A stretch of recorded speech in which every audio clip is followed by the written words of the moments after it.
اعوذ باللہ من الشیطان الرجیم بسم اللہ الرحمن الرحیم ان اللہ وملائکتہ یصلون علی النبی یا ایہا الذین آمنوا صلوا علیہ وسلموا تسلیما اللہم صلی علی سیدنا و نبینا و شفیعنا و مولانا محمد وعلی آل محمد وبارک وسلم۔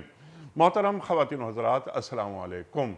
پیام صبح کے ساتھ ایک بار پھر حاضر میں ہوں آپ کا میزبان انیق احمد۔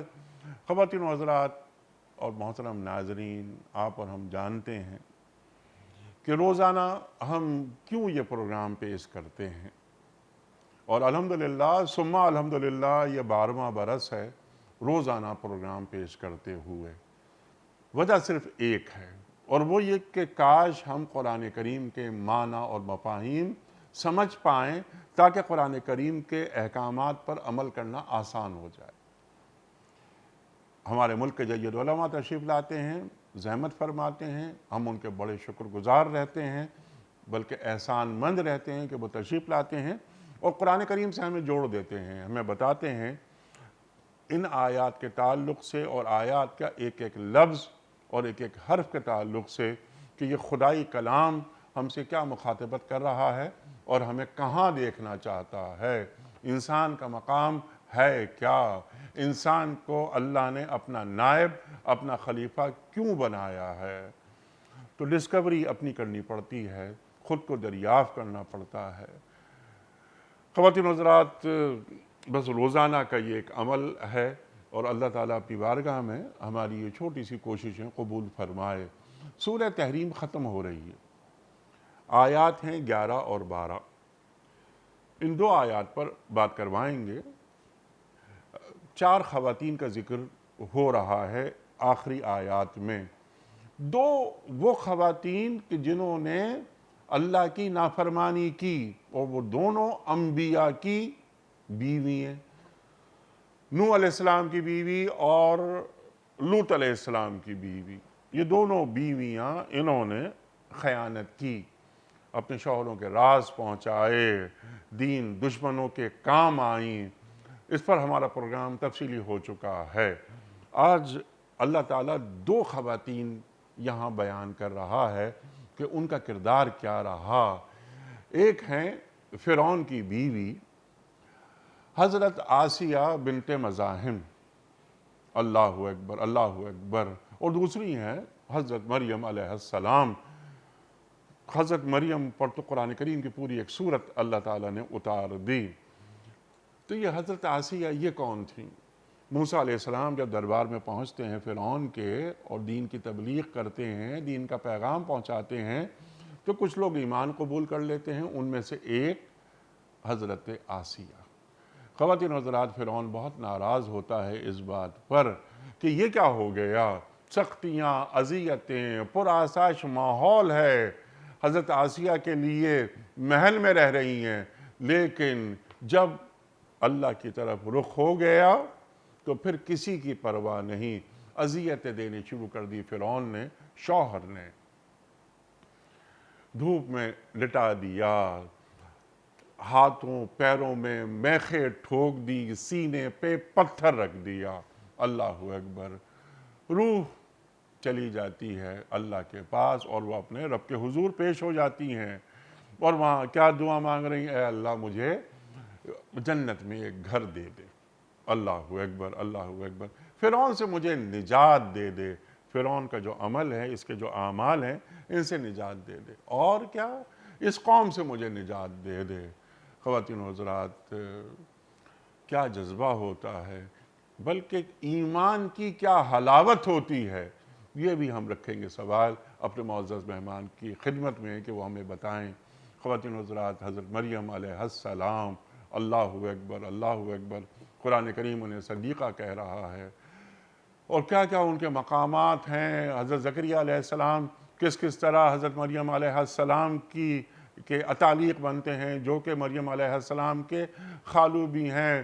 بیت المقدس میں آپ معتکف ہوتی ہیں، اور وہ تمام سلسلے وہ ہمارے معزز مہمان عطا فرمائیں گے۔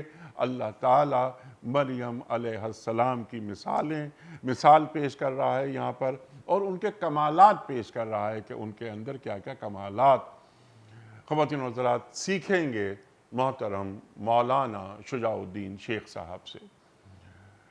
شیخ صاحب کا کیا تعارف کراؤں میں، الفاظ ضائع کر دینے کے مترادف ہے۔ شیخ صاحب ہمارے ملک کا ایک جانا مانا، معروف، مقبول اور محبوب نام ہے۔ ریڈیو ٹیلی ویژن پر آپ کی گفتگو کو بہت قدر کی نگاہ سے دیکھا جاتا ہے۔ پیام صبح میں ہمارے ساتھ ہیں الحمدللہ، شروع سے ہی ساتھ ہیں، اور یہ الحمدللہ ثم الحمدللہ 12واں برس ہے شیخ صاحب کے ساتھ پروگرام کرتے ہوئے اس چینل پر۔ شیخ صاحب کو خوش آمدید کہتے ہوئے پروگرام کا آغاز اللہ تعالیٰ کے بابرکت نام سے، سورہ تحریم آیات 11 اور 12۔ اعوذ باللہ من الشیطان الرجیم، بسم اللہ الرحمن الرحیم۔ وَضَرَبَ اللَّهُ مَثَلًا لِّلَّذِينَ آمَنُوا امْرَأَتَ فِرْعَوْنَ إِذْ قَالَتْ رَبِّ ابْنِ لِي عِندَكَ بَيْتًا فِي الْجَنَّةِ وَنَجِّنِي مِن فِرْعَوْنَ وَعَمَلِهِ وَنَجِّنِي مِنَ الْقَوْمِ الظَّالِمِينَ۔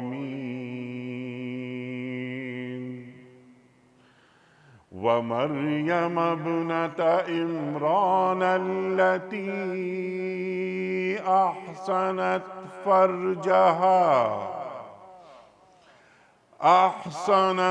فَرْجَهَا فَنَفَخْنَا فِيهِ مِن رُّوحِنَا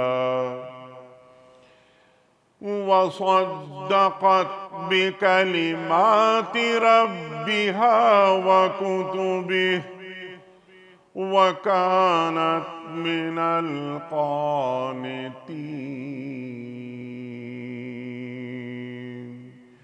صدق اللہ العظیم۔ اور اہل ایمان کے معاملے میں اللہ فرعون کی بیوی کی مثال پیش کرتا ہے، جبکہ اس نے دعا کی، اے میرے رب میرے لیے اپنے ہاں جنت میں ایک گھر بنا دے اور مجھے فرعون اور اس کے عمل سے بچا لے اور ظالم قوم سے مجھ کو نجات دے۔ اور اللہ عمران کی بیٹی مریم کی مثال دیتا ہے، جس نے اپنی شرمگاہ کی حفاظت کی تھی، پھر ہم نے اس کے اندر اپنی طرف سے روح پھونک دی، اور مریم علیہ السلام نے اپنے رب کے ارشادات اور اس کی کتابوں کی تصدیق کی، اور مریم علیہ السلام اطاعت گزار لوگوں میں سے تھیں۔ صدق اللہ العظیم۔ خواتین و حضرات، اس سے پہلے کہ ہم رکھیں آج کے پروگرام کے حوالے سے پہلا سوال محترم شیخ صاحب کی خدمت میں، کل کے پوچھے گئے سوال کا درست جواب اور آج کا سوال آپ کی خدمت میں۔ کل کا سوال ہمارا یہ تھا کہ قرآن کریم میں یوم البدر کو کس نام سے پکارا گیا ہے؟ درست جواب یوم الفرقان۔ آج کا سوال نوٹ فرما لیجئے۔ حضرت موسیٰ علیہ السلام کا حضرت ہارون علیہ السلام سے کیا رشتہ تھا؟ بھائی تھے، چچا تھے یا دوست تھے؟ جو درست جواب آپ سمجھتے ہوں روانہ فرمائیے۔ ہمارے فون نمبرز ہیں 00922154527 ہمارا دوسرا فون نمبر ہے 0092234300980۔ ہمارا ای میل ایڈریس ps@dunyatv.tv، ہمارا SMS کا نمبر 3031، اور ہمارا واٹس ایپ کا نمبر ہے 009232182509194۔ حضرت ارشاد فرمائیے، دو نافرمان خواتین کا ذکر اللہ کر چکا۔ اللہ اکبر۔ اب یہ دو خواتین، یہ خواتین کیا ہیں؟ رول ماڈل ہیں خواتین کے لیے خاص طور پر۔ اللہ کیا فرما رہا ہے؟ اور ذرا پہلے حضرت آسیہ بنت مزاحم کے تعلق سے آپ بات فرمائیے۔ میں نے انٹرو میں کچھ کہنے کی کوشش کی، کیا مقام، کیا مرتبہ، کیسا پر آسائش ماحول، محل میں رہ رہی ہیں، لیکن پھر اپنے شوہر یعنی فرعون کی اذیتیں برداشت کر رہی ہیں دین کے نام پر، اللہ کے نام پر۔ ارشاد۔ بسم اللہ الرحمن الرحیم، اللہم صلی علی محمد وعلی آل محمد وبارک وسلم۔ انیس صاحب جزاک اللہ خیراً۔ جیسے کہ آپ نے فرمایا کہ پچھلی جو آیت یعنی آیت نمبر 10 اس سے قبل ہے، اس میں 2 نافرمان خواتین کا ذکر، جو 2 پیغمبروں یعنی نوح علیہ السلام اور لوط علیہ السلام کی بیویاں۔ اب جو پہلا ذکر ہے آیت نمبر 11 میں، وہ بی بی آسیہ علیہ السلام کا، کہ جو فرعون کی بیوی۔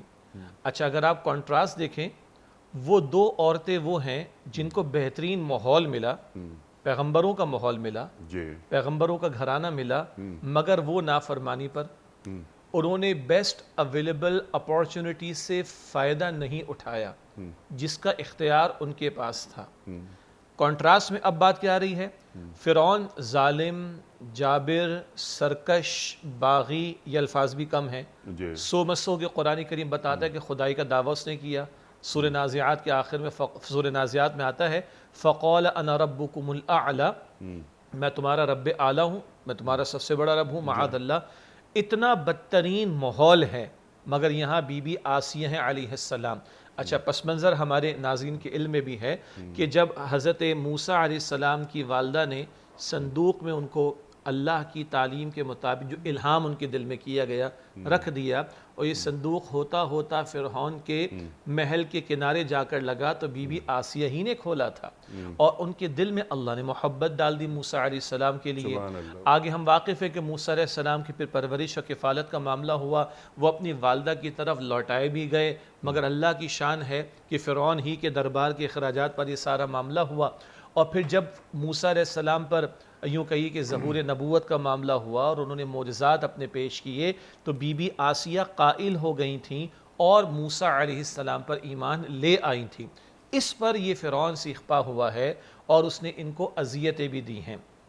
عرض کرنے کا مطلب یہ ہے، پہلے کنٹراسٹ کی بات، وہاں بہترین ماحول تھا، مگر 2 بیویاں جو پیغمبروں کی بیویاں ہیں، ان کے اندر ارج نہیں تھی، ان کے اندر خواہش نہیں تھی، ہدایت نہیں ملی۔ اور یہاں ایک وہ اللہ کی بندی ہیں کہ جن کا شوہر ظالم بھی ہے اور مشرک بھی ہے، فاسق بھی ہے، کفر پر بھی اڑا ہوا ہے، خدائی کی دعوے کر رہا ہے، اور بدترین طور پر اس کا کردار ہے، مگر ان کے اپنے اندر ایک ارج تھی، اپنے اندر ایک طلب تھی، اپنے اندر ایک تڑپ تھی، اللہ نے ہدایت عطا فرما دی۔ تو ایک اور بات کو بھی ساتھ جوڑ لیں، کسی ایک پچھلے پروگرام میں ہم یہ بات کر چکے ہیں کہ اللہ تعالیٰ نے مرد کو بھی اپنی بندگی کے لیے پیدا کیا، عورت کو بھی، اور یہ دونوں اللہ کے ہاں اپنی پرسنل کیپیسٹی میں، اپنی انفرادی حیثیت میں اکاؤنٹیبل ہیں، جواب دہ ہیں۔ مرد نے بھی محنت کرنی ہے اللہ کو راضی کرنے کی، عورت نے بھی محنت کرنی ہے اللہ کو راضی کرنے کی۔ گویا ہر عورت خود اپنی پرسنل کیپیسٹی میں اللہ کے ہاں جواب دہ ہے۔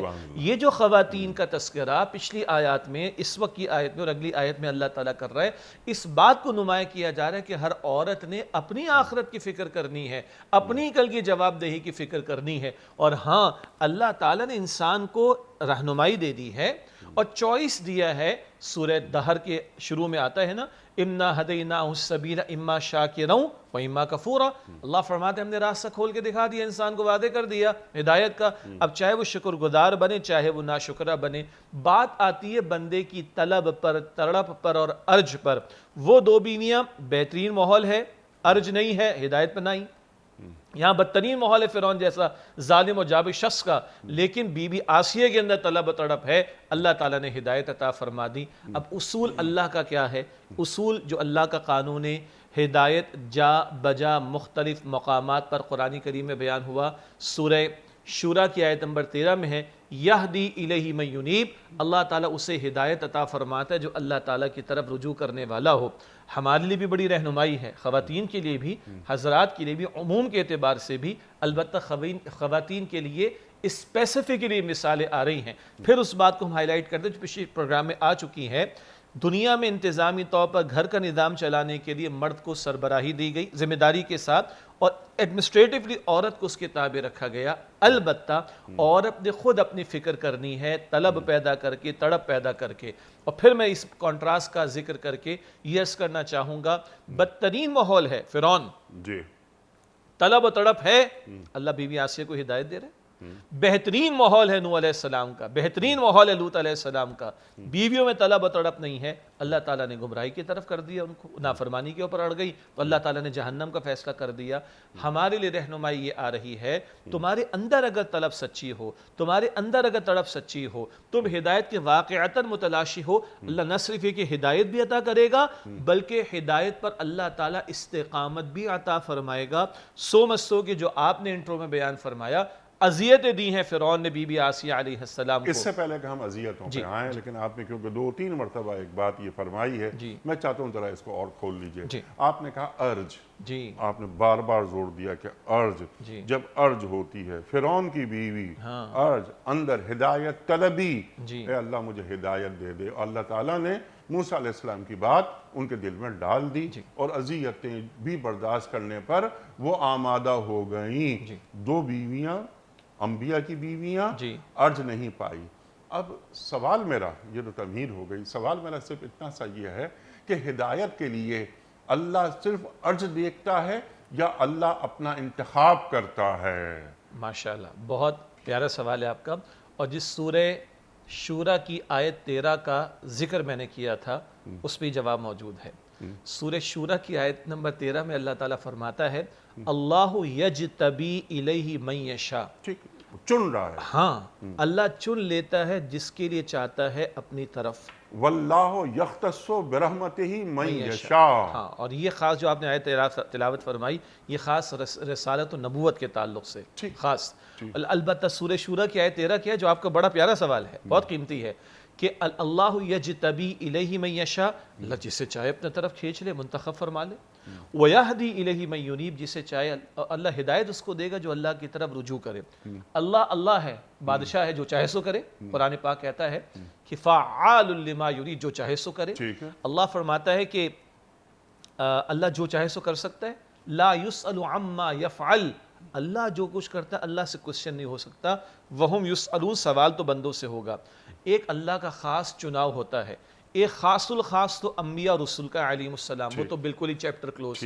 ایک اس کے علاوہ بھی ہوتا ہے، ایک رائے ہے حضرت امیر حمزہ رضی اللہ تعالی عنہ کا جو قبول اسلام ہے ایک خاص شان کے ساتھ مشہور واقعہ ہے، اور ابو جہل نے جو ہے وہ نبی مکرم صلی اللہ علیہ وسلم کے ساتھ معاذ اللہ دست درازی کرنا چاہی، نقصان پہنچانا چاہا، یہ کہیں شکار کے لیے گئے ہوئے تھے، واپس آئے تو کسی کنی سے فرمایا کہ کہا کہ تمہارے بھتیجے کے ساتھ تو ابو جہل نے ایسے ایسے کیا، جا کر ابو جہل کی پٹائی لگا دی، اور یہ امیر حمزہ کا ہی حوصلہ تھا کہ وہ یہ کام کر سکتے تھے رضی اللہ عنہ۔ بعد میں کسی نے کہا کہ تم نے اپنے بھتیجے کی حمایت پہ یہ بات کی ہے اور اپنے بھتیجے کی حمایت کر کے تم نے ابو جہل کو مار پیٹ کی ہے، تمہارا بھتیجا تو یہ دعوت دیتا ہے، کہا کیا دعوت دیتا ہے؟ کہا وہ کہتا ہے ایک اللہ کو مانو، کہا میں مانتا ہوں ایک اللہ کو۔ یہ خاص ماحول بنا ہے سیدنا امیر حمزہ کے لیے۔ البتہ اس سورہ شورا کی 13 آیت نمبر جو ہے اس کے آخر میں جو 2 باتیں ہیں، ایک ہے خاص اللہ جس کے لیے چاہے چناؤ کر لے، انبیاء رسول کے علاوہ بھی بات کرو، اللہ کھینچ لے جس کو چاہے اپنی طرف۔ البتہ عام قانون ہدایت اللہ کا یہ ہے یہدی الیہ من ینیب، اللہ ہدایت اسے دیتا ہے جس کے دل میں طلب اور تڑپ ہو۔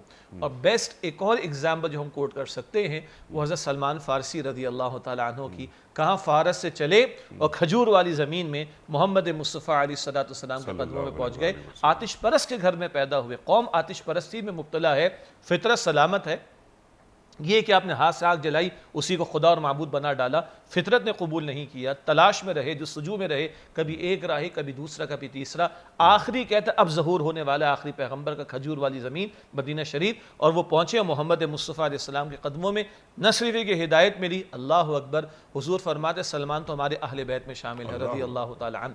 یہ بیسٹ وی کین کوٹ جو ہدایت کی طلب اور تڑپ والی بات ہے۔ ایک اور جملہ بھی لے لیں، بلکہ ایک اور اگزامپل بھی لے لیں، اگر تڑپ نہ ہو، بڑی عجیب اور بھاری مثال ہے، اگر تڑپ نہ ہو تو قرآن ہے کلام عظیم اور سنا رہے محمد مصطفیٰ کریم صلی اللہ علیہ وسلم، کس کو؟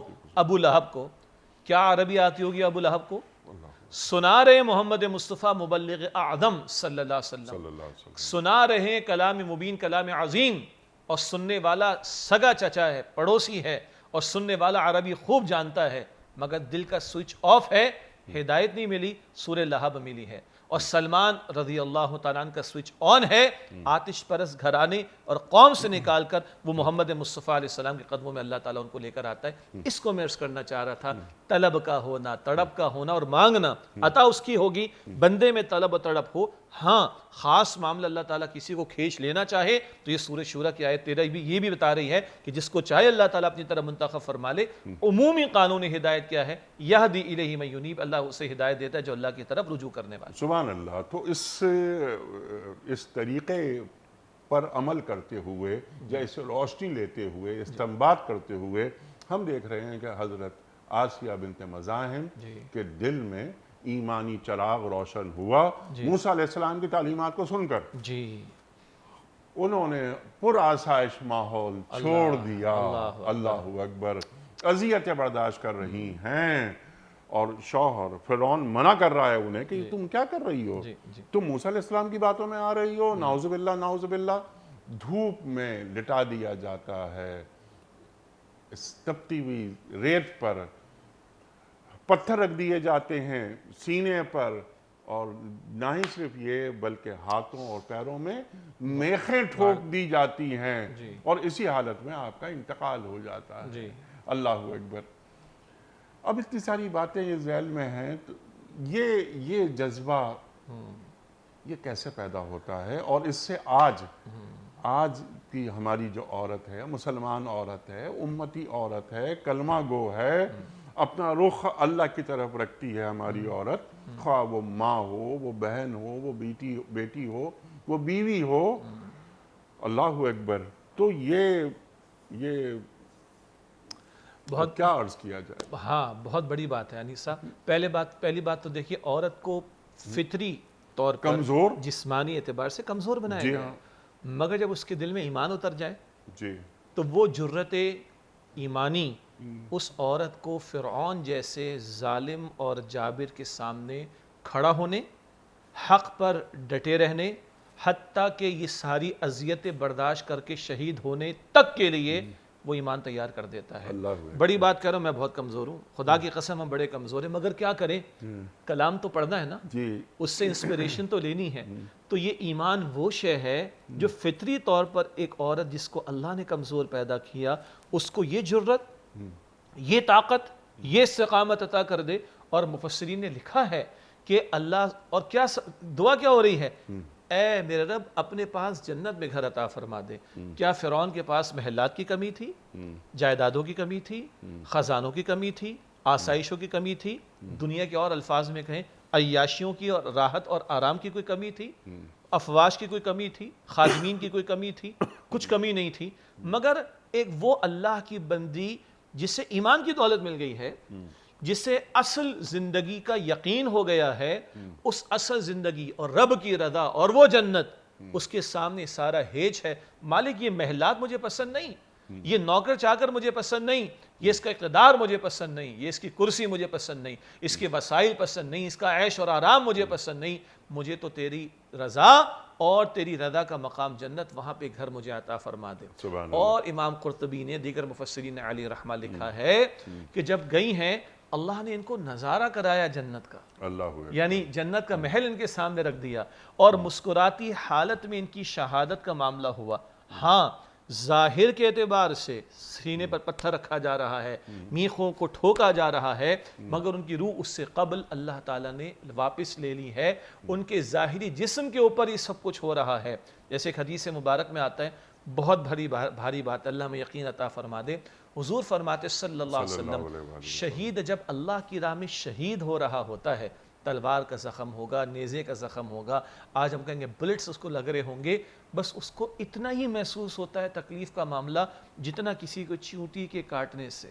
ظاہر میں زخم نظر آ رہے ہیں، تلوار کے، نیزے کے، بلٹس کے، اور شاید جسم کے ٹکڑے ہوتے ہوئے نظر آ رہے ہوں، لیکن اللہ کے رسول فرماتے اس کو بس اتنی محسوس ہوتی ہے صلی اللہ علیہ وسلم جتنا کہ چیونٹی کے کاٹنے سے۔ تو ادھر بی بی آسیہ کا ذکر میں مفسرین نے لکھا، مسکراتے ہوئے گئی ہیں دنیا سے، روح اللہ نے پہلے قبض کر لی ہے، اور ان کا جو ظاہری جو جسم تھا اس پر یہ سب کچھ بیتا ہے، روح اللہ نے نکال لی، اور جنت کا نظارہ اللہ تعالیٰ نے ان کو کرا دیا۔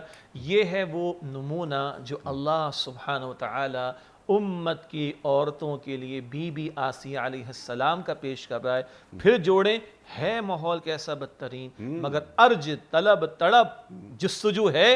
اللہ نے ہدایت بھی دی اور پھر اللہ ہدایت دینے کے بعد ہدایت پر استقامت بھی دے رہا ہے اور استقامت کی یہ انتہا کہ اس کلمے پر جان جا رہی ہے. یہ سب کچھ پسند نہیں مالک تو راضی ہو جا اور تیری جنت میں گھر عطا کر دے, یہ میری تجھ سے التجا ہے. اور اس حالت پر وہ دنیا سے تشریف لے جا رہی ہے. سبحان اللہ سبحان اللہ سبحان اللہ. حضرت مریم کی گفتگو بھی ہو جائے ان کی بابت, اس کے بعد جی ہم جوڑیں گے کہ یہ آیات ہم سے خاص طور پہ ہماری خواتین سے کیا تقاضا کر رہی ہیں. حضرت آسیہ بنت مزاحم کے تعلق سے آپ نے تفصیلی گفتگو عطا فرما دی, موٹے موٹے پوائنٹ سب سامنے آ گئے. اب یہ مریم علیہ السلام یہ کون تھی؟ ہاں, مریم بنت عمران, جی ان کے والد کا نام عمران, اسی آیت میں آ رہا ہے. اور ہمارے وہ بھائی جو مسیحیت کے ماننے والے ہیں ان کو تو ہم غور و فکر کی یہ دعوت بھی دیتے ہیں کہ قرآن پاک میں ایک پوری سورت ہے جو بی بی مریم علیہ السلام کے نام پر ہے. اور دیکھیں جو انداز قرآن پاک میں بی بی مریم علیہ السلام کے تعلق سے رب کائنات نے اختیار کیا, کیا خوبصورت. ان اللہ اصطفاکی, اے مریم اللہ نے تمہیں چنا. جی نبیہ نہیں ہیں لیکن اللہ کی چنی ہوئی بندی ہیں, لیکن استفاء کا لفظ پیغمبروں کے لیے بھی آیا ہے اور استفاء کا لفظ بی بی مریم کے لیے آیا ہے. ان اللہ اصطفاکی مطہرہ کی, اللہ نے آپ کو پاکیزگی عطا فرمائی. واصطفا کی علی نساء العالمین, جہان والوں کی عورتوں پر اللہ نے آپ کو چن لیا, آپ کو فضیلت عطا فرمائی. اور امہ صدیقہ, آپ نے لفظ استعمال فرمایا تھا, اللہ نے صدیقہ کا لفظ بی بی مریم علیہ السلام کے لیے استعمال فرمایا ہے. اور یہاں پر ان کی عفت کی حفاظت کا ذکر اللہ تعالیٰ فرما رہا ہے, جس میں عورتوں کے لیے بھی بہت قیمتی رہنمائی کا سامان موجود ہے. تو بہرحال قرآن پاک تو یہ اعزاز دیتا ہے ان کو کہ ان کے نام پر پوری سورہ مبارکہ موجود. قرآن پاک ان کے استفاء کا, ان کی تطہیر کر دیے, یعنی پاکیزہ بنائے جانے کا, چن لیے جانے کا, صدیقہ ہونے کا اور ان کی عفت کی حفاظت کا ذکر فرماتا ہے. اللہ نے فرشتے کے ذریعے ان سے کلام کیا, یعنی اللہ تعالیٰ نے اپنی بات فرشتے کے ذریعے ان تک پہنچائی. یہ سارے اعزاز تو قرآن پاک ان کے تعلق سے بیان فرما رہا ہے. اس سے پہلے کہ ہم روح اللہ تک آئیں جو آپ نے بات فرمائی, اس سے پہلے میں سوال سمپل سا رکھا تھا آپ کی خدمت میں کہ مریم علیہ السلام کون ہے, کس ماحول میں آپ کی پیدائش ہو رہی ہے, کون آپ کا اتعلیق ہے اور مرتکف کہاں ہو رہی ہیں آپ, پھل کون رکھ رہا ہے ان کے حجرے میں, اللہ اکبر. اور حضرت زکریا علیہ السلام جو کہ مریم علیہ السلام کے خالو ہیں, وہ جب اپنی بھانجی کے کمالات دیکھ رہے ہیں تو اپنے لیے بھی اولاد کی دعا کر رہے ہیں. رب لا تذرنی فردا وانت خیر الوارثین. اللہ اکبر اللہ اکبر. ارشاد فرمائیے. آپ کی بات بلند ہوتی ہے. بی بی مریم کی جب ولادت کا موقع تھا تو ان کی والدہ نے تو ارادہ کیا تھا کہ اللہ کوئی بیٹا عطا فرمائے گا تو اس کو دین کی خدمت کے لیے وقف کر دیں گے. اللہ نے بیٹی عطا فرما دی. اللہ نے فرمایا کہ کہاں کہیں کوئی بیٹا اس بیٹی جیسا ہوتا جو بی بی مریم اللہ نے عطا فرمائی. پھر وہ قلم کے ذریعے سے قرآن نکالنے کا معاملہ اور حضرت زکریا علیہ السلام کی کفالت میں ان کا آنا, ان کی تربیت میں ان کا آنا, جو ان کے خالو بھی ہیں بی بی مریم علیہ السلام کی. اور جو آپ اگلی بات بیان فرما رہے جو ان کے کمالات کا معاملہ ہے کہ جب حضرت زکریا علیہ السلام ان کے پاس حجرے سے مراد وہ جو عبادت کے لیے مخصوص تنہائی کے کمرے ہوا کرتے تھے تو وہاں دیکھتے تھے دو آرا ہیں. ایک تو بے موسم کے پھل وہاں پر ہوتے تھے, ہم پابند ہیں موسموں کے, اللہ پابند نہیں موسموں کا. تو بے موسم کے پھل دیکھتے, انا لکی ھذا, اے مریم یہ تمہارے پاس کہاں سے؟ قالت هو من عند اللہ, تو سب اللہ سبحانہ وتعالی کی طرف سے. ایک رائے یہ بھی مفسرین نے بیان فرمائی کہ ان کی زبان پر ایسی حکمت کی باتیں اللہ تعالیٰ نے جاری فرما دیں کہ جن کو سن کر ایک پیغمبر ہیں زکریا علیہ السلام, مگر وہ بھی اللہ اکبر, یہ تمہارے پاس کہاں سے؟ یہ اللہ کی طرف سے. یعنی ایک پیغمبر, ایک اپنی رشتے بھانجی ہوتی ہیں ان کی, ایک جو خالو ہیں زکریا علیہ السلام, ایک پیغمبر خاتون کی زبان سے کچھ الفاظ سن رہے ہیں تو متاثر ہو رہے ہیں, تو فرماری کہ اللہ کی طرف سے ہے تو اللہ ایسا بھی عطا فرما دے رہا ہے. اور ایسا عطا فرمانے پر وہ بھی ایک عورت کو قادر ہے کہ پیغمبر بھی باتیں سنے تو متاثر ہو جائیں۔ پھر کیا ہوا جو آپ نے بھی اشارہ فرمایا کہ اچھا اللہ بے موسم پھل دینے پر قادر، یا اللہ ایسی باتیں زبان پر جاری کرنے پر قادر کہ جس کا تصور نہیں کیا جا سکتا، تو اللہ اس بات پر بھی قادر ہے کہ مجھ جیسے بوڑھے کے گھر میں اللہ ایک بیٹا مجھے عطا فرما دے۔ بیٹا بھی کس لیے چاہیے تھا؟ زکریا علیہ السلام نے اللہ میرا بھی وارث ہو جائے، آل یعقوب کا وارث ہو، تو نے ہم پر نبوت کے فریضے کو عائد کیا، یہ سعادت اور یہ ذمہ داری ہم پر ڈالی، تو نسل انسانی کا یہ قافلہ آگے بڑھے گا، یہ تیری تعلیمات آگے بڑھتی رہیں۔ پیغمبروں نے بیٹے اگر مانگے اللہ سے، اولاد اگر مانگی اللہ سے، تو صالح مانگی، ذریتاً طیبہ، اور مقصودیت کے ساتھ اولاد کو مانگا۔ تو یہ کمالات بی بی مریم علیہ السلام کے دیکھ کر حضرت زکریا علیہ السلام اللہ کے حضور دعا کرتے، اور وہ خود بڑھاپے کا شکار، ان کی اہلیہ جو ہیں وہ بانجھ، اور اس بڑھاپے کی حالت میں یحییٰ علیہ السلام حضرت زکریا علیہ السلام کو عطا ہوئے۔ البتہ اس دعا کے لیے شان ورود یا شان نزول کیا بنا؟ وہ بی بی مریم سلام علیہا کے کمالات کو دیکھا جانا، اور پھر زکریا علیہ السلام کا دعا کیا جانا۔ سبحان اللہ، سبحان اللہ۔ اللہ دعا قبول کرتا ہے، اور نہ ہی اللہ دعا قبول کر رہا ہے بلکہ بیٹے کا نام بھی رکھ رہا ہے۔ یحییٰ، اور جیسا نام کسی کا ہم نے پہلے نہیں رکھا، اللہ نہ اس کے جیسا ہم وصف، نہ اس جیسے نام والا کوئی ہم نے کبھی پہلے سبحان اللہ، سبحان اللہ۔ پھر یہاں پر جس طرف آپ نے اشارہ فرمایا کہ پاکیزگی ہے کردار، اللہ تعالیٰ یہاں سے اب اوصاف بیان کر رہا ہے مریم علیہ السلام کے، کہ انہوں نے اپنی شرمگاہ کی حفاظت کی، ہم نے ان میں روح پھونکی۔ تو یہ پاکیزگی کردار، یہ ذرا بیان فرمائیے، اور اس کو ذرا میں چاہتا ہوں کہ فوراً ہی جوڑ دیں حالات حاضرہ سے، ایسا نہ ہو کہ پروگرام کا وقت ختم ہو جائے۔ جی، یعنی اپنی عفت کی انہوں نے حفاظت فرمائی۔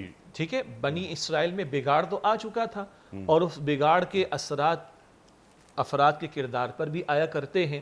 تو اس ماحول کو جہاں بنی اسرائیل کے اندر بگاڑ آ چکا ہے، اس ماحول کے دوران میں اپنی حفاظت، اپنی شرمگاہ کی حفاظت، بلکہ اپنی عفت کی حفاظت، اپنی حیا کی حفاظت، یہ پورا تسلسل ہے اس کام کے اس تعلق کے اعتبار سے۔ یہ ذکر فرما کر اللہ سبحانہ وتعالی عورت کا جو اصل زیور ہے، جو اس کی حیا ہے، اس کی حفاظت کی طرف اللہ تعالیٰ توجہ دلا رہا ہے۔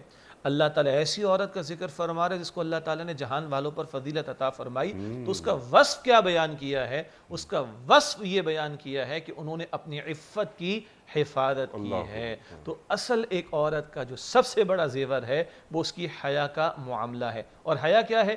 یہ ایمان کے شعبوں میں سے ایک شعبہ بھی ہے۔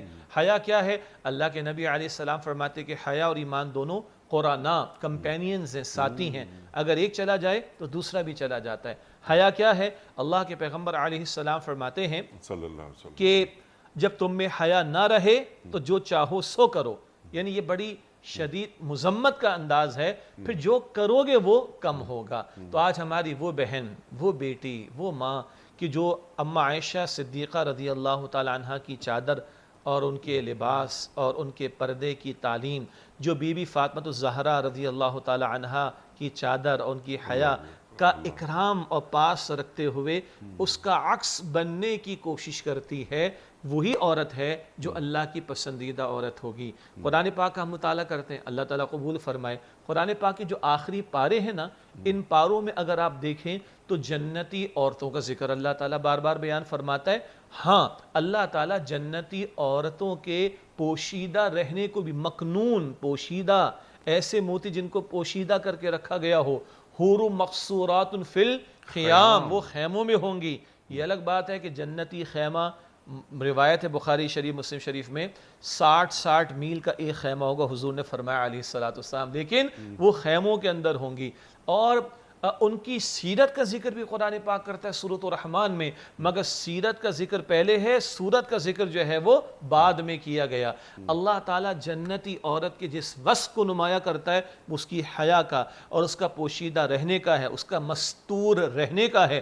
اللہ بی بی مریم سلام علیہا کے وصف کو بیان کر رہا ہے تو ان کی حیا کو اللہ تعالیٰ اور ان کی عفت پاک دامنی کو اللہ تعالیٰ ہائی لائٹ کر رہا ہے، اور یہی وصف ایک مسلمان مرد میں بھی مطلوب ہے اور ایک مسلمان عورت میں بھی مطلوب ہے۔ اور یہ عفت اور پاک دامنی جب یہ محفوظ ہو تو پھر کردار وہ پیدا ہوتے ہیں، اولاد وہ پیدا ہوتی ہے جن میں بھی شجاعت بھی ہوگی، بہادری بھی ہوگی، توکل بھی ہوگا، اور خدمت دین کا جذبہ بھی ان کے اندر پیدا ہوگا۔ یہ وہ وصف ہے حیا کی حفاظت کا، عفت کی حفاظت کا، جس کو بی بی مریم سلام علیہا کے تذکرے میں اللہ واضح فرما رہا ہے مسلمان عورت کے لیے۔ واضح فرما رہا ہے مسلمان عورت کے لیے کہ اپنی حیا کی، اپنی عزت اور اپنی عفت کی حفاظت کیسے کیسے کی جاتی ہے، کس ماحول میں کی جاتی ہے۔ مریم علیہ السلام نے کس کس طرح اپنی عفت کی حفاظت کی، اور ایک جواب بھی دیا جا رہا ہے یہود کو، جنہوں نے الزام لگایا معاذ اللہ ثم معاذ اللہ کہ جب بی بی مریم علیہ السلام کے ہاں اللہ کے خاص کلمہ کن سے بغیر والد حضرت عیسیٰ علیہ السلام کی ولادت ہوئی، تو یہود نے اعتراض کیا معاذ اللہ اور برے عمل کا الزام لگانے کی کوشش کی۔ اچھا، اللہ تعالیٰ نے فوراً رفع کر دیا وہ معاملہ، اور خوبصورت بات جس سورہ مریم کا ذکر کیا جا رہا تھا، اس سورہ مریم کی آیت نمبر 30 میں عیسیٰ علیہ السلام کی پوری تقریر اللہ نے نقل فرما دی۔ ماں کی گود میں لوگوں نے جب الزام لگایا معاذ اللہ بی بی مریم علیہ السلام پر، تو انہوں نے اشارہ کر دیا، کہا کیسے یہ بچہ کلام کرے گا ماں کی گود میں؟ فرمانے لگے انی عبد اللہ آتانی الکتاب وجعلنی نبیا، میں ہوں اللہ کا بندہ، اللہ نے مجھے کتاب عطا فرمائی، ابھی ماں کی گود میں، اور پیغمبر پیدائشی طور پر پیغمبر ہوتے ہیں، میں اللہ کا بندہ ہوں، اللہ نے مجھے کتاب عطا فرمائی، اللہ نے مجھے نبی بنایا، اللہ نے مجھے برکت والا بنایا، اور مجھ پر سلامتی ہو میری ولادت کے موقع پر، اور جب میں اٹھایا جاؤں گا اور جب میں قیامت کی دوبارہ کھڑا کیا جاؤں گا۔ یہ پوری تقریر ماں کی گود میں، والدہ کی گود میں حضرت عیسیٰ علیہ السلام نے فرما دی، اور یہ الزام اسی وقت اللہ تعالیٰ نے رفع فرما دی، لوگ خاموش ہو گئے تھے، لوگ خاموش ہو گئے تھے۔ وہ سورہ مریم کی آیت نمبر 30 میں تذکرہ آ گیا اس بات کا۔ سبحان اللہ سبحان اللہ سبحان اللہ سبحان اللہ۔ اچھا، روح پھونک رہا ہے اللہ تعالیٰ، اب یہ بہت بڑا موضوع ہے، لیکن اختصار کے ساتھ آپ نے کن کا ایک حوالہ دیا تھا، تو روح کیا ہے؟ پھر فرشتہ آتا ہے، مریم علیہ السلام اسے دیکھ کر گھبرا جاتی ہیں، آگے جو کچھ ہوا آپ ارشاد فرمائیے۔ سورہ مریم میں اس کا تذکرہ بھی آتا ہے، اور فرشتہ انسانی شکل میں آیا، یہ پریشان بھی ہوئیں، کہا کہ تم اللہ کا خوف رکھتے ہو تو دور ہو جاؤ۔ فرمانے لگے فرشتے کہ میں اللہ کی طرف سے بھیجا گیا فرشتہ ہوں تاکہ میں تمہیں پاکیزہ لڑکا عطا کروں اللہ کے حکم سے۔ میرے ہاں کیسے لڑکا ہو سکتا ہے جبکہ مجھے کسی بندے نے چھوا تک نہیں؟ قال، یہ فرمایا کہ یہ کام اللہ تعالیٰ کے لیے بہت ہی آسان ہے۔ اچھا، ہر معاملہ اللہ کے کلمہ کن سے ہی ہوا اس کائنات کے اندر، البتہ تفصیل ہے، بعض معاملات ایسے ہیں کہ جن میں ٹائم فیکٹر، بلکہ اکثر معاملات میں ٹائم فیکٹر انوالو ہوتا ہے، جبکہ بعض امور کے اندر ٹائم فیکٹر کا معاملہ نہیں، فرشتہ آنن فانن ادھر سے ادھر چلا جائے، روح کا معاملہ آنن فانن ادھر سے ادھر ہو جائے، یہ ذرا مباحث ذرا گہرے ہیں، ہٹ کے ہیں، یہ ٹائم اینڈ اسپیس کی بات ہے، ایگزیکٹلی، تو یہ اللہ کے حوالے ہے، اللہ کے حوالے، اللہ کی قدرت۔ جی، البتہ ہمارے ناظرین کی یاد دہانی اور ایک نقطے کی آسانی کے لیے کہ عیسیٰ علیہ السلام کو روح اللہ کہا جاتا ہے، تو کیا مطلب؟ وہ اس سے وہ جو گاڈ آر انکارنیشن کا باطل عقیدہ نصارہ اختیار کرتے، وہ تو شرکی عقیدہ ہے، پھر اس سے کیا مراد ہے؟ تو ہمارے علماء نے بڑا پیارا ایک جواب دیا، جب ہم کہتے ہیں بیت اللہ تو اس کا کیا مطلب ہے؟ اللہ تعالیٰ کا گھر، نہ کہ اس گھر میں اللہ تعالیٰ رہتا ہے، نہ، اس گھر کی نسبت اللہ سبحانہ و تعالیٰ کی طرف ہے۔ جب ہم کہتے ہیں روح اللہ، تو وہ روح جو عیسیٰ علیہ السلام کی ہے، اور وہ معاملہ جو کلمہ کن سے پھونکا گیا حضرت بی بی مریم سلام علیہا کے اندر، اس روح کی نسبت اللہ نے اپنی طرف کی ہے۔ ہر انسان میں روح پھونکی گئی، آدم علیہ السلام میں بھی پھونکی گئی، مجھ میں اور آپ میں بھی پھونکی گئی، لیکن یہ خاص معاملہ جو روح کے پھونکے جانے والا ہے، وہ معجزانہ ولادت حضرت عیسیٰ علیہ السلام کی، اس کی نسبت اللہ اپنی طرف کر رہا ہے۔ تو بیت اللہ جس گھر کی نسبت اللہ کی طرف، روح اللہ جس روح کی نسبت اللہ کی طرف، روح ہر انسان میں اللہ تعالیٰ کی طرف سے پھونکی گئی، مگر یہ خاص معجزانہ ولادت کا معاملہ، اس لیے وہ لفظ روح اللہ سبحانہ وتعالی استعمال کرتا ہے، اور حضرت عیسیٰ علیہ السلام کے لیے ان کے لقب کے طور پہ روح اللہ کے الفاظ ہم استعمال کر رہے ہوتے ہیں۔ سبحان اللہ سبحان اللہ سبحان اللہ۔ اور بلکہ آپ کی اجازت سے ارشاد، اللہ خود فرماتا ہے اِنَّ مَثَلَ عِیسَىٰ عِنْدَ اللَّهِ كَمَثَلِ آدَمَ، اللہ کے ہاں عیسیٰ علیہ السلام کی مثال تو آدم علیہ السلام کی طرح ہے. ارے بھائی بغیر والد پیدا ہوئے، والدہ تو ان کی ہیں. اگر معاذ اللہ اس بنیاد پر تم ان کو خدا یا خدا کا بیٹا یا خدا کی خدائی میں شریک کر رہے ہو، تو آدم علیہ السلام کو تو بغیر والدین اللہ تعالیٰ نے پیدا فرمایا، پھر تو ان کا زیادہ معاذ اللہ حق بنتا ہے کہ ان کے ساتھ معاملہ کیا جائے. تو قطعاً ایسا نہیں، یہ معجزانہ ولادت ہے اللہ کے خاص کلمہ کن سے، اور وہ روح اللہ کی وضاحت کر دی گئی کہ خاص اللہ کی طرف اس کی نسبت کا معاملہ ہے. سبحان اللہ، سبحان اللہ. اللہ تعالیٰ نے مزید واضح کر دیا اس بات کو سورہ مائدہ کی آخری آیات میں کہ کیا مسیح علیہ السلام، کیا تم نے یہ کہا تھا اپنی قوم سے کہ مجھے اور میری ماں کو الہ بنا لینا میرے سوا؟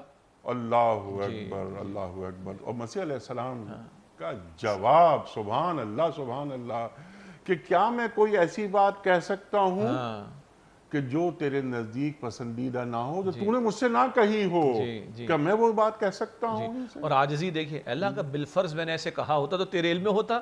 جی، تعلم ما فی نفسی ولا اعلم ما فی نفسک، اللہ تو جانتا ہے جو میرے جی میں ہے، میں نہیں جانتا جو تیرے جی میں ہے. انک انت علام الغیوب، تو ساری غیب کی باتوں کی جاننے والا ہے. سبحان اللہ، سبحان اللہ. اور اس کے بعد مسیح علیہ السلام ایک اور آیت پڑھ رہے ہیں جسے پڑھ کر سرکار دو عالم صلی اللہ علیہ وسلم بھی روئے ہیں. اور انیسا پوری رات حضور نے وائے تلاوت کی. آپ کی اجازت ہو تو میرا خیال سے یاد دہانی کے لیے یہ بڑا شفاعت کا لطیف انداز جو عیسیٰ علیہ السلام قیامت کے دن اختیار کریں گے. ان تعذبہم فانہم عبادک، اللہ کہ تو ان کو عذاب دے تو یہ تیرے بندے، تو مالک ہے جو چاہے سو کرے، تو عذاب دے کون تجھے پوچھنے والا. وَإِن تَغْفِرْ لَهُمْ فَإِنَّكَ أَنْتَ الْعَزِيزُ الْحَكِيمُ، اور اللہ تو ان سب کو معاف کرنے کا فیصلہ فرما دے، بخش دے. تو عزیز ہے، تیرا پورا اختیار ہے، اور تو حکیم ہے. اگر تو یہ فیصلہ بھی معاف فرمانے کا کر لے تو اللہ تیرا یہ فیصلہ حکمت بھرا فیصلہ ہوگا. یہ بڑا شفاعت کا لطیف انداز ہے. مسند احمد، یہ تو عیسیٰ علیہ السلام قیامت کے دن اللہ کے حضور عرض کریں گے. اللہ کے رسول مکرم ایک مرتبہ پوری رات روئے ہیں اس آیت کی تلاوت پر. مسند احمد کی روایت، ان تعذبہم فانہم، اور ہمارے لیے روئے ہیں. اللہ کا تو ان کو عذاب دے، تیرے بندے تو جو چاہے کر سکتا ہے. وَإِن تَغْفِرْ لَهُمْ فَإِنَّكَ أَنْتَ الْعَزِيزُ الْحَكِيمُ، اور اللہ کہ تو ان کو بخش دے، ان سب کو معاف کرنے کا فیصلہ فرما دے. اللہ تجھے پورا اختیار ہے اس بات کا، اور تو ان سب کو معاف کرنے کا فیصلہ فرما دے تو تیرا یہ فیصلہ بھی حکمت بھرا ہوگا. حضور تو راتوں کو روئے امت کے لیے. امت کی راتیں کہاں گزر رہی ہیں، اور امت کتنا اللہ کے حضور روتی ہے، گڑ گڑاتی ہے، یہ امت کو سوچنا چاہیے. اللہ اکبر، اللہ اکبر. شیخ صاحب، اللہ اکبر. اچھا، آیت مکمل کرتے ہیں، وقت بھی مکمل ہو رہا ہے ہمارے پروگرام کا. اب اللہ یہ فرما رہا ہے کہ مریم علیہ السلام نے تصدیق کی اللہ تعالیٰ کے ارشادات کی اور اللہ تعالیٰ کی کتابوں کی. تو کون سے ارشادات کی تصدیق فرما رہی ہیں مریم علیہ السلام، اور کون سی کتابوں کی تصدیق فرما رہی ہیں مریم علیہ السلام؟ اور وہ قانتین، یہاں پر بات ہو رہی ہے. تو یہ قانتین، یہ کون سا درجہ ہوتا ہے؟ ایک بات تو ہے کہ جو فرشتے نے کلام کیا اور اللہ کے کلمات کا ذکر کیا، اللہ کے فیصلے کا ذکر کیا، اس کا تصدیق کرنے کا معاملہ. حضرت زکریا علیہ السلام نے کفالت فرمائی، وہ اللہ کے پیغمبر ہیں، تو جو تعلیمات ان کے ذریعے ملی ان تعلیمات کے ماننے کا معاملہ. اور قانتین کا درجہ کیا ہے؟ قانتین کا درجہ اس کے ساتھ ساتھ کتابیں، کون سی کتابوں کی تصدیق فرمائی؟ جی میں عرض کر دیتا ہوں کہ دیکھیے، انبیاء جب بھی تشریف لائے ہیں تو انہوں نے پچھلے تمام پیغمبروں کی تعلیمات پر ایمان لانے کا تقاضا کیا ہے. یعنی تورات اس سے پہلے نازل ہو چکی، عیسیٰ علیہ السلام پر تو ظہور نبوت ہوگا اور انجیل بعد میں عطا ہوگی. اس سے پہلے تورات آ چکی ہے، زبور آ چکی ہے. تو یہ وہ تمام تعلیمات جو زکریا علیہ السلام کے ذریعے انہیں ملی اور پچھلی کتابوں کے بارے میں ملی، جن پر مطلق ایمان لانا ضروری ہے. جیسے ہم مسلمان ہیں، یؤمنون بما انزل الیک وما انزل من قبلک، اے نبی جو آپ پر نازل وہ اس پر بھی ایمان، اور جو آپ سے پہلے نازل وہ اس پر بھی ایمان. تو زکریا علیہ السلام کے ذریعے جو تعلیمات پہنچی اور پچھلی کتابوں کا تذکرہ بی بی مریم سلام علیہا تک پہنچا، جس میں تورات ہے، زبور شامل ہے، ان سب پر بھی ایمان شامل ہے. اور وکانت من القانتین، یہ قنوت کیا ہے؟ ہم دعائے قنوت پڑھتے ہیں رات میں وتر کی نماز کے اندر. قنوت کیا ہے؟ فرما برداری کی مکمل روش کا اختیار کرنا، اور زندگی کا رخ کیا ہو کہ بقیہ ساری محبت نیچے. وَنَخْلَعُ وَنَتْرُكُ مَنْ يَفْجُرُكُ، اے اللہ جو تیری نافرمانی کرتا ہے، اللہ اس کو ہم چھوڑ دیتے ہیں، اس سے علیحدہ ہو جاتے ہیں. تو مطلوب اللہ ہو، باقی سارے مطالب وہ سب نیچے رہیں، مطلوب اول مطلوب اصلی اللہ سبحانہ وتعالی ہو۔ اور ہاں، عورتوں کے بارے میں یہ بات بھی ہے فالصالحات قانتات، یہ ہم عموم کی بات کریں، بی بی مریم علیہ السلام کا معاملہ تو مختلف ہے، عموم کی بات کہ نیک بیوی جو ہوتی ہے وہ اپنے شوہر کی بھی فرما برداری کرتی ہے، اور نیک بیوی اپنے رب کی بھی فرما بردار ہوتی ہے، سبحان اللہ۔ اور جو اپنے رب کی فرما بردار اور اپنے شوہر کی فرما بردار ہے، اللہ کے رسول علیہ السلام نے اس عورت کو جنت کی گارنٹی عطا فرمائی۔ سبحان اللہ۔ اور نیک بیوی جو شوہر کی فرما بردار ہے، یہ اصل میں اللہ تعالیٰ کی فرما برداری کر رہی ہے، اور اس رب کے ہی حکم کے مطابق کر رہی اس اپنے رب کے حکم کی تعمیل کر رہی ہے۔ شیخ صاحب بڑا ممنون، بڑا شکر گزار آپ تشریف لائے۔ خواتین حضرات، ہمارے علماء کو اللہ سلامت رکھے۔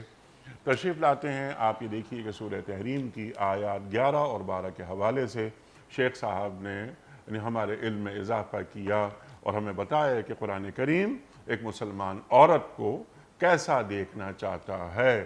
اور دو عورتیں، فرعون کی بیوی حضرت آسیہ بنت مزاحم کا ذکر ہو رہا ہے، اور مریم علیہ السلام۔ اللہ اکبر، اللہ اکبر۔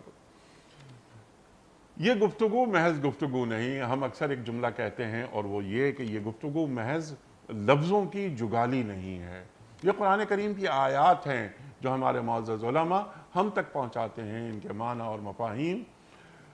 کیسی عورت ہمارا دین دیکھنا چاہتا ہے، کیسی عورت یعنی کیسی امتی عورت اللہ کے رسول صلی اللہ علیہ وآلہ وسلم دیکھنا چاہتے ہیں۔ خواتین حضرات، قرآن کریم قدم قدم پر ہم سب کی رہنمائی کرتا ہے۔ یہ چھوٹی سی کوشش ہوتی ہے کہ ہمارے علماء تشریف لائیں اور قرآن کریم کی ان آیات کو بالکل واضح کر کے ہمارے سامنے رکھ دیں آسان الفاظ میں، تاکہ قرآن کریم کی ان آیات پر عمل کرنا آسان ہو جائے۔ وقت مکمل ہوا ہمارے آج کے پروگرام کا۔ آپ اور ہم جانتے ہیں کہ پروگرام کا آخری مرحلہ جو ہوتا ہے اس میں ہم کوئز، کل کا سوال ہمارا یہ تھا کہ قرآن کریم میں یوم البدر کو کس نام سے پکارا گیا ہے؟ درست جواب یوم الفرقان۔ آج کا سوال نوٹ فرما لیجئے۔ حضرت موسیٰ علیہ السلام کا حضرت ہارون علیہ السلام سے کیا رشتہ تھا؟ بھائی تھے، چچا تھے یا دوست تھے؟ جو درست جواب آپ سمجھتے ہوں روانہ فرمائیے۔ ہمارے فون نمبرز ہیں 0092234527009۔ ہمارا دوسرا فون نمبر ہے 0092234300980۔ ہمارا ای میل ایڈریس ps@dunyatv.tv۔ ہمارا SMS کا نمبر 3031، اور ہمارا واٹس ایپ کا نمبر ہے 0092321825019 حضرت ایک پرچی نکال کر آپ اعلان فرمائیے گا آج کے ونر کا کیا نام ہے؟ عامر مشتبہ ظفر صاحب ہیں، البتہ ان کے شہر کا نام درج نہیں ہے۔ اچھا، صرف موبائل نمبر ہے؟ موبائل نمبر موجود موبائل نمبر ہے عامر مجتبہ مشتبہ ظفر صاحب، موبائل نمبر ہے آپ کا۔ اب ہم یہ زحمت کریں گے کہ آپ کو کال کر کے آپ کا ایڈریس لیں گے، تو ایک گزارش جو ہم بار بار آپ سے کرتے ہیں وہ یہ کہ جب بھی آپ اپنا جواب بھجوائیں اپنے مکمل پتے کے ساتھ بھجوائیں، تاکہ آپ کا انعام اگر نکلتا ہے تو آپ کو بذریعہ کوریئر ہمیں آپ کا انعام پہنچانا آسان ہو جائے۔ پیام صبح کا اختتام ہوتا ہے روزانہ ایک قول پر، اور وہ قول ہوتا ہے صاحب نہج البلاغہ امیر المومنین حضرت علی مرتضیٰ کرم اللہ وجہہ کا۔ آپ فرماتے ہیں کہ تجربوں کی حفاظت اچھائیوں اور کامیابیوں میں سے ہے۔ تجربوں کی حفاظت اچھائیوں اور کامیابیوں میں سے ہے۔ سبحان اللہ، سبحان اللہ۔ اپنے میزبان انیق احمد کو کل تک کے لیے اجازت دیجیے۔ خدا حافظ۔